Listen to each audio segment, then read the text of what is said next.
नमस्कार दोस्तों, मैं सुरभि सिंह, कथक नृत्यांगना एवं गुरु, आपके देश प्रदेश शहर से। बहुत दिन से मन में ये विचार था, नृत्य, संगीत, कला, साहित्य, उसका क्या महत्व है हमारे जीवन में, हम सबके जीवन में। शायद कभी कभी हम लोग जानते हुए भी इससे अज्ञान हैं, नहीं जानते हैं कि इसका महत्व हमारे पर्सनालिटी को डेवलप करने में, हमारे शरीर के लिए, हमारे मानसिक विकास के लिए, हमारे शारीरिक विकास के लिए किस तरह से बहुत ज़रूरी है। और शायद कभी कभी ये बातें हम अपने बच्चों तक नहीं पहुंचा पाते हैं। उसी के लिए मैंने आज ये इस तरह से एक चैनल के माध्यम से अपनी बात को पब्लिक करने के लिए, उस ज्ञान को जो मैंने अपने गुरु से, पंडित अर्जुन मिश्रा जी से जो ज्ञान मैंने लिया है, जो सीखा है उनसे, वो शिक्षा को आगे बढ़ाने के लिए, क्योंकि मुझे पता है कि बहुत सारे लोग ऐसे हैं देश में, विदेश में, ऐसे लोग हैं जो सचमुच में सीखना भी चाहते हैं, लेकिन वो शायद इतनी दूर नहीं आ सकते हैं, अपनी परंपरा को नहीं ले पाते हैं, कभी कभी दूरी हो जाती है। और आज के समाज में तो ये एक बहुत ही महत्वपूर्ण मुद्दा हो गया है, दूरी। तो इसको ही छोटा करने के लिए सोशल मीडिया का सहारा मैं ले रही हूँ। सोशल मीडिया के माध्यम से मैं कथक नृत्य की बारीकियाँ, उसकी सुंदरता, उसकी खूबसूरती, उसका इतिहास, उसके विषय में जो गूढ़ जानकारियाँ हैं जो मुझे पता है, जो मैं जानती हूँ, वो मैं सबसे पहले अपने शिष्यों तक, जो लोग उसको सीखना चाहते हैं उन तक, और उसके बाद उस प्रत्येक व्यक्ति तक जो कला को कहीं ना कहीं जीवन का एक अभिन्न अंग मानता है। क्योंकि हाँ, कला जीवन का अभिन्न अंग है, यह हमें समझना ही पड़ेगा। आज जिस दौर से हम लोग गुजर रहे हैं, आज जिस महामारी से हम लोग गुजर रहे हैं, जो परेशानी हम झेल रहे हैं, यदि आप देखें तो इसमें भी साहित्य का, संगीत का, कला का बहुत बड़ा योगदान है। आज साहित्य के द्वारा, संगीत के द्वारा, कला के द्वारा ही इंसान ने अपने आप को कहीं ना कहीं जीवन में थोड़ा बहुत खुश पाया है। आज वो या तो साहित्य की रचना कर रहा है, या वो संगीत के नए अपने रियाज करके नए कलाओं को आगे बढ़ा रहा है, या जैसे हमारे जैसे नर्तक जो हैं, नर्तक के क्षेत्र में हैं, वो नृत्य के माध्यम से अपने भावों को प्रकट कर रहे हैं, दर्शा रहे हैं। तो कितना सशक्त माध्यम है ये। आज शायद इससे ज़्यादा सशक्त माध्यम और कुछ भी नहीं है।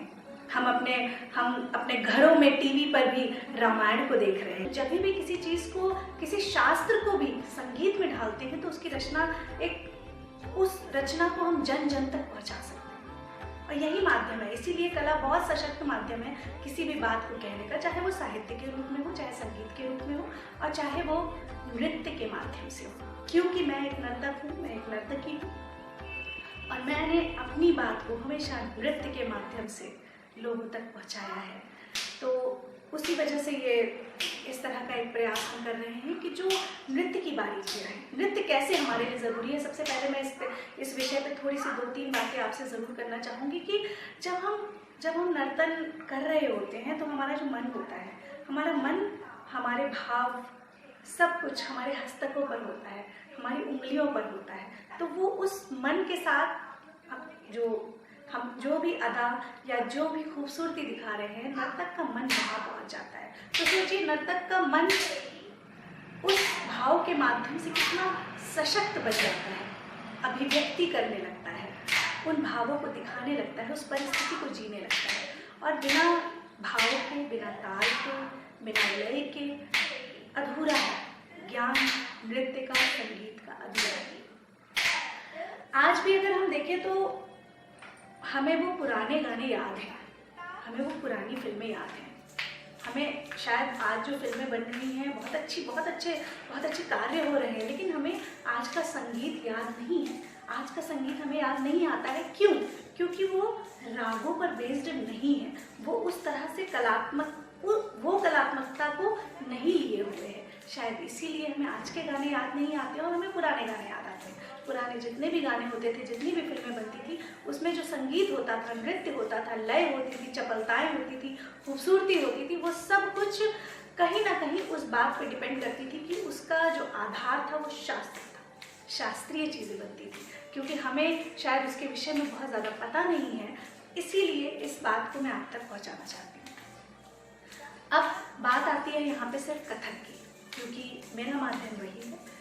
कथक जो है वो हमारे उत्तर भारत का शास्त्रीय नृत्य रहा है, जो कि सबसे प्राचीन और सबसे ज़्यादा जो उत्तर भारत में लोकप्रिय है, क्योंकि जैसे भरतनाट्यम है, कुचिपुड़ी है, ओडिसी है, बहुत सारे नृत्य के फॉर्म हैं, लेकिन कथक जो फॉर्म है वो उत्तर भारत का, स्पेशली जो मैं लखनऊ में रहती हूँ, लखनऊ घराने की बात करूँ तो इसके कई सारे घराने हैं, और घराने का कोई भी और अलग तात्पर्य नहीं है। घराने का सिर्फ इतना ही मतलब है कि जिस जिस जगह पे जो चीज़ रहती है, जैसे जो जिस फूल में जहाँ का पानी पड़ा, बस वो फूल उस तरह से रंग ले लेता है, वो मिट्टी उस तरह से रंग ले लेती है। तो बस उसी तरह से बात है नृत्य में भी, यही घराने में भी यही बात है कि वो जयपुर में रहा तो जयपुर के अंग से डेवलप हुआ, बनारस में रहा तो बनारस की घंटियों में डेवलप हुआ, लखनऊ में रहा तो लखनऊ की खूबसूरती, नज़ाकत, नफासत इसमें डेवलप हुआ, लखनऊ की सुंदरता में डेवलप हुआ। क्योंकि लखनऊ में जो है गंगा जमुनी तहजीब दोनों है, यहाँ हमें दोनों देखने को मिलती है। अगर आप देखें तो यहाँ उतना ही खूबसूरती से, जैसे कहा जाए कि उतनी ही खूबसूरत सुबह होती है और उतनी ही खूबसूरत शाम भी होती है, वैसे ही यहाँ उसी तरह से उसी तादाद में हिंदू भी है, उसी तरह से मुस्लिम भी है। तो उसी उन चीज़ों का प्रभाव भी हमारे लखनऊ घराने के कथक पे पड़ा।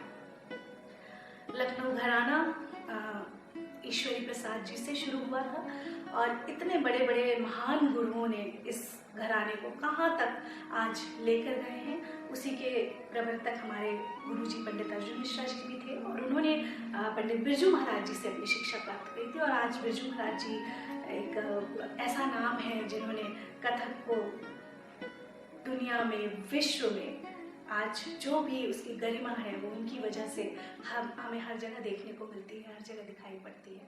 तो पहले ऐसे गुरुओं को नमन करते हुए, उनको साधुवाद देते हुए मैं